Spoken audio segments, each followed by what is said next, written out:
আমার একটা বিষয় নিয়ে খুবই হাসি পাচ্ছে। আজ ভূমিকম্প হয়েছে 21শে নভেম্বর। আমি বুঝতে পারিনি যখন ভূমিকম্প হয়েছে তখন দিদি বসেছিল, আমি দাঁড়িয়েছিলাম। দিদি আমাকে বলছিল কীরকম কাঁপছে, দেখ ভূমিকম্প হচ্ছে মনে হয়, কাঁপছে। আমি কিছু বুঝতে পারিনি, তো আমি দিদিকে বলেছি কোথায় কী কাঁপছে, সবই তো ঠিকই আছে, কোথায় ভূমিকম্প হয়েছে। দিদি আমাকে বারবার বলছিল দেখ এখনও কাঁপছে। আমি তখনও অবধি কিচ্ছু বুঝতে পারিনি। তো তারপর ভূমিকম্প থেমে যায়, দিদি বলে ভূমিকম্প হয়েছে, আমি বলছি ভূমিকম্প হয়নি। তো এটা নিয়ে দিদির আমার মধ্যে লেগে যায় তর্ক।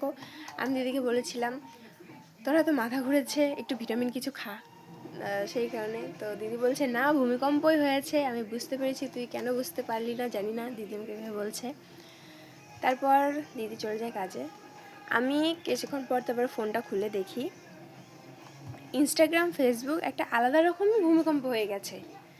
ইনস্টাগ্রাম ফেসবুক স্টোরি ভিডিওতে পুরো একদম আজকের ভূমিকম্প ভূমিকম্প ভূমিকম্প, কেউ বলছে ভূমিকম্প হয়েছে বুঝতে পেরেছি, কেউ বলছে ভূমিকম্প হয়েছে বুঝতেই পারলাম না, এরকম। দিদিও দেখেছে।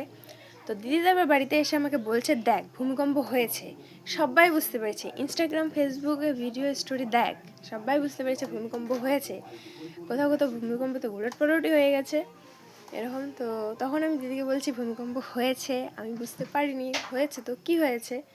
দিদি তখন বলছে তুই বুঝতে পারি না, তুই কি তখন মাটির উপরে ভাসছিলিস, যে তুই ভূমিকম্প হয়েছে সেটা অব্দিও বুঝতে পারিস নি। এরকম করে দিদির আমার মধ্যে লেগেছে আরও তর্ক।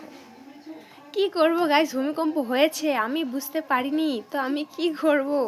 তো তোমরা কে কে বুঝতে পারোনি যে আজ ভূমিকম্প হয়েছে তারা আমাকে জানাও। এই ভূমিকম্প হয়েছে হয়নি এটা নিয়ে দিদির আর আমার মধ্যে লেগে গেছে ঝগড়া। তো কে কে বুঝতে পেরেছ আর কে কে বুঝতে পারোনি আমাকে জানাও, আমি তো বুঝতে পারিনি।